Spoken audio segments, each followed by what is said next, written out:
రాష్ట్ర వ్యాప్తంగా మొదటి విడత 4.5 లక్షల ఇళ్ళు ఇచ్చాం. ఈ 4.5 లక్షల ఇళ్ళు ప్రతి నియోజకవర్గానికి 3,500 ఇళ్ళు ఇచ్చాం. మన పాలేరు నియోజకవర్గానికి కూడా మొదటి విడత 3,500 ఇళ్ళు ఇచ్చాం. ఇచ్చి నాకు తెలిసి 3,200 3,300 ఇళ్ళు యుద్ధ ప్రాతిపదిక మీద నా ఆడబిడ్డలు కడుతున్నారు. ఆ ఇల్లు కూడా మా తమ్ముడికో అన్న పేరుతో ఇలా ఇస్తే ఆ పట్టా కాగితాన్ని ఆడన్నా తాకట్టు పెడతాడేమని భయంతో నా ఆడబిడ్డ పేరుతో ఇచ్చాం.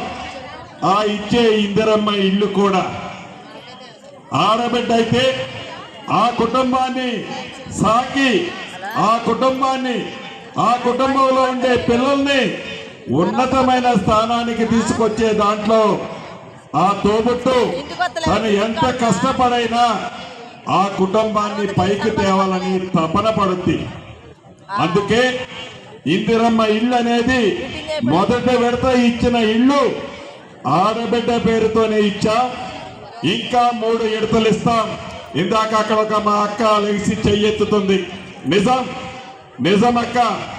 ఇంకా అర్హులైన వాళ్ళు చాలా మంది ఇంకా ఇందిరమ్మ ఇల్లు ఇవ్వాల్సిన అవసరం ఉంది. నిజమది. ఆ అక్క బాధతో చెప్తుంది. అది నిజం. గడిచిన 10 సంవత్సరాలలో సంవత్సరానికి 1,00,000 ఇళ్ళు కట్టినా ఆనాటి ప్రభుత్వంలో 10 లక్షల ఇళ్ళు కట్టగలిగేవాడు. కానీ కట్టని కారణంగా ఏ గ్రామానికి పైన ఆడబిడ్డల ఆవేదన వర్ణాతీతం.